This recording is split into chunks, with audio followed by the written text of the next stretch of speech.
मी तुमच्यासोबत सोयाबीन रस्सा भाजी विथ पालक बेसन पोळी शेअर करत आहे। त्यासाठी मी सोयाबीन भिजत ठेवलं आहे। आता वाटण्यासाठी आपण कढईमध्ये तेल गरम झालं की कांदा चांगला लालसर भाजून घेऊ। वरून आपण सुक्कं खोबरं टाकलं आहे। तर दोन्ही लालसर झाले की आपण 2 हिरव्या मिरच्या त्यात टाकणार आहोत तिखटासाठी। आता आपण फोडणीसाठी तेल टाकू।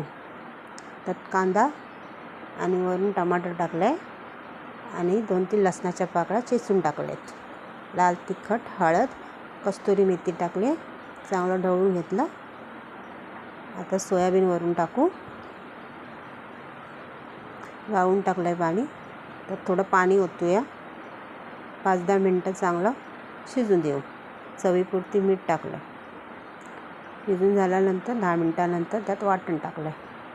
चांगली उकळी आली की वरून बारीक चिरलेली कोथिंबीर टाकू। चला, आपलं रेडी आहे। पालक बेसन पोळीसाठी आपण 2 कांदे बारीक चिरून घेतलेत, थोडासा पालक चिरून घेतला, चवीपुरती मीठ टाकलेलं आहे। सगळं मिश्रण चांगलं ढवळून घेऊ। आता आपण धने आणि जिरा पण बारीक वाटून टाकलं आहे। लाल मिरची पण हिरवी टाकली आहे। वरून बेसन मिश्रण मिक्स करू आणि थोडंसं 2-3 चमचे तांदळाचं पीठ, हळद, लाल तिखट आणि थोडी चवीपुरती साखर, सगळं मिश्रण मिक्स केलं। पाणी पातळ असं झालेलं आहे। तवा तापून झाला की त्यात तेल सोडू आणि सगळं मिश्रण आपण त्यात सोडू। गोल आकारात सोडलेलं आहे, पसरून ठेवू। 5 मिनटानंतर ते परतूया।